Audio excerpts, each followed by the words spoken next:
What's up guys, Cali Sunset Gaming with you again, and I wanted to bring you this video today because I was lucky enough to be selected for the FIFA 22 beta that was released earlier last month. I know you guys are eager to get the details of the game, and I wanted to make sure that I was thorough before I brought this video to you, mainly because of copyright reasons and the possibility that EA might revoke my beta access. The footage of this video is taken from FIFA 21. But I'm going to describe my experience with the FIFA 22 beta and give you my honest and impartial thoughts. So let's get to it.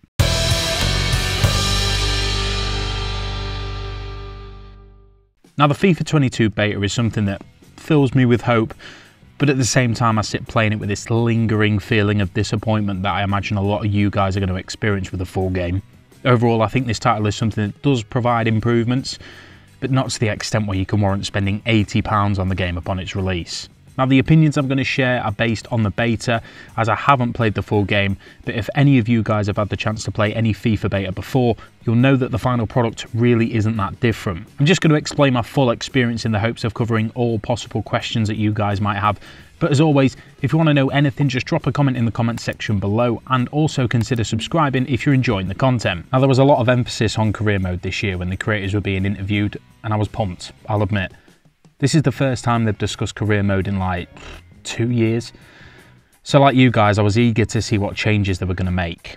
Loading the game up, I started to realise that I'd probably been duped. The manager creation screen is the same as it has been for a few years now, just a crowd of people to create your manager from. No real serious changes to looks, hair and clothing. Now, I don't doubt they'll add some sort of weird tie-dye baseball t-shirt and tartan chinos for your manager, but I just scrolled through thinking, what about tracksuits that have team badges on that are sort of colour coordinated with the squad? Wouldn't that be like a really cool idea? No, that's stupid, Callie. Have some fucking goggles and a fedora instead. I'm meant to be going head to head with some of the greatest footballing minds on the planet, and the game wants me to be dressed like an extra in a fucking Little Mix video. The visual presentation of the career mode has improved.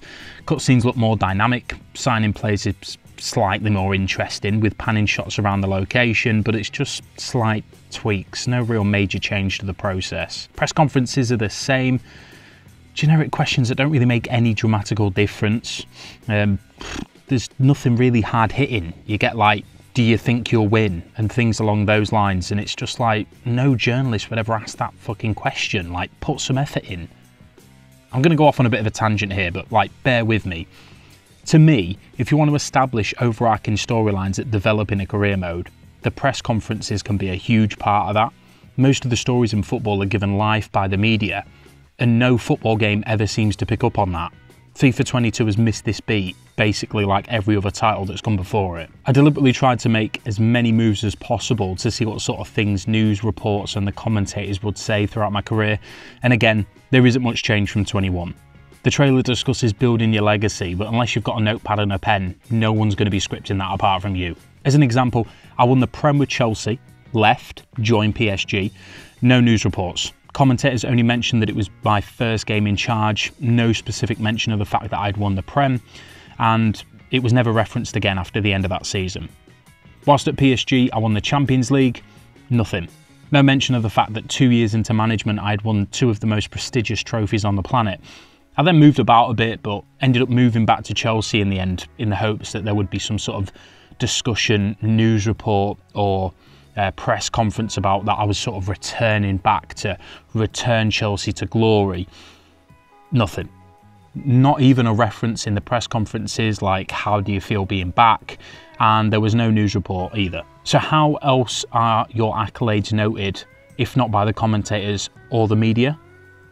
It's that same bland list on your career history that you've been looking at since FIFA 2007. No change. The overall presentation of the Premier League has improved.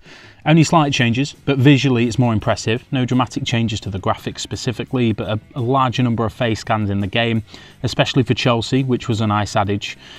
Christian Pulisic, Mounts has been improved, Reece James been added, Mendy, Billy Gilmore. So that makes it a lot more interesting. I imagine with the sort of software that they've got on the PS5, there's going to be more faces than we've ever seen before. Players now walk out in team jackets similar to real life. Kids like mascots for games as well, which again just sort of like adds to the immersion. One thing I will say as a side note though, is they've replaced the bibs from 21 with these new team jackets, which is all well and good until you try and drill a pass from 40 yards to one of your subs warming up on the touchline. Yeah, get used to that. There seems to be a lot more momentum with movement. It's easier to get past players, and the battles between them when chasing after a ball do look more accurate. The area battles do look smoother, and just animations on the whole seem more natural, which I must admit does make it much more enjoyable to play. As a preset, there seems to be more assistance with the crossing. You'll find yourself having to relearn the weight of the ball for passes, crosses and shots. The overall change in the movement and the weight of the players and the ball and those sorts of physics. But again, these are just small tweaks, things that you'll get used to over the course of, say, 2 or 3 months.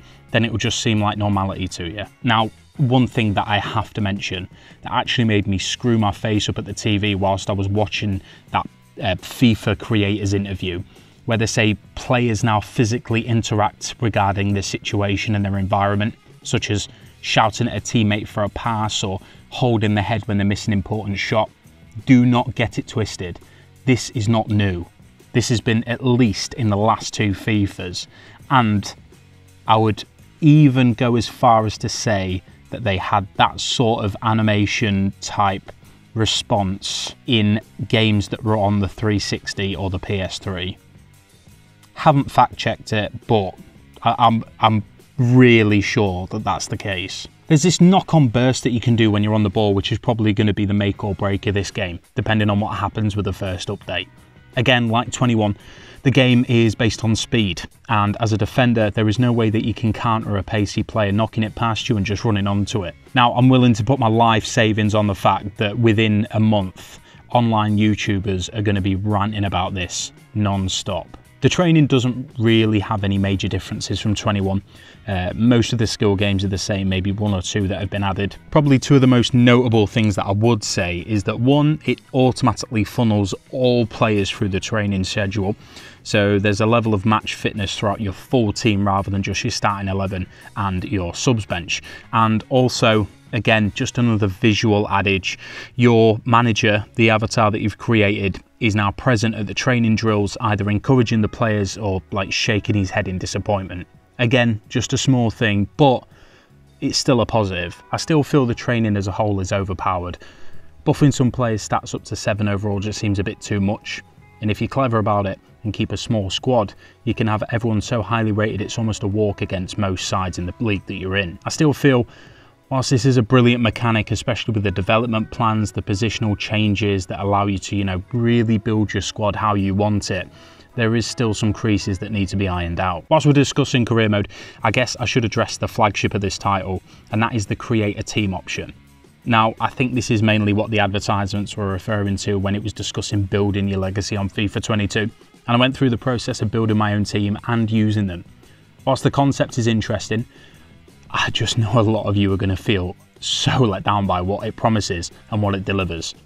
The create a team setting lets you create your manager, and then you create your team. The strips are all concept kits from Adidas, Nike, Puma, which is cool, adds that level of authenticity. There's lots of colours to choose from, so you really can create your club's kits from a wide range of options and colours. The badges for your team have left a lot to be desired.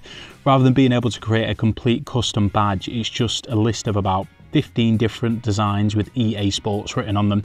Again, it just comes across as like, this is an afterthought, you know what I mean? How hard would it have been to add like 200 shapes and preset images that you could just layer on a really simple system to create a badge? It's not difficult. I mean, I used to layer tattoos on SmackDown 2 on the PS1, so you know what I mean. It's not as if we're pushing the boundaries of technology. The Stadium Creator isn't named accurately enough either. Stadium Editor would be more accurate. Rather than selecting stands and sizes, it's more about picking an existing stadium and changing the colour scheme. There's no limit on this, which I tested, and I was in the 2nd division of English football with a pink Old Trafford. Yeah, that's what I thought too. You can set your team's objective and also your team's star level too. All of your players are randomly generated, which is a bit of a shame. I wanted to create all my mates and have them in like a team, but that's not really something you could do unless you manually create all of the players, put them as free agents. and then individually sign them all for the squad. It's a really diluted way of doing it, but this could have been made much more interesting by having you create the players if you wanted to.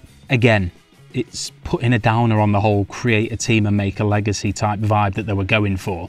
Instead, you just have to spend 15 seasons with some preset guys that you don't know that have just been randomly generated by the system. Now, I wanted to give you guys a full rundown of my honest thoughts and opinions on the beta, and whilst it isn't the full game I'm discussing, I really don't feel as if the full release is going to be majorly different from the game that I'm playing now.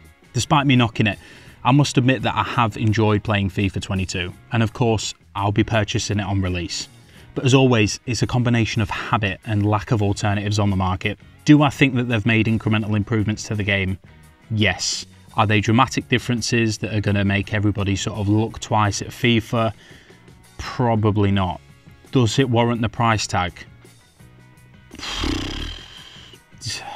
If you can't afford it and you're going to have to save up a bit to purchase it, I don't know, man. Wait until the Christmas deals come out or something.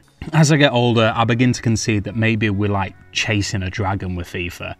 We're seeking that ever-elusive installment that will be perfect for all career mode users. But there's so many of us, I really don't think EA are ever going to please everybody. And maybe that's something the creative team at EA came to terms with years ago, which I sort of commend them for. Each year that passes, we step in the right direction. And overall, like I said, the changes aren't massive, but they definitely are baby steps to a destination I think we'll all eventually be happy with. And if all else fails, boys, you've got my FIFA 22 series to look forward to. Yeah? Am I right? Excited, yeah? Come on! Oh, fuck's sake.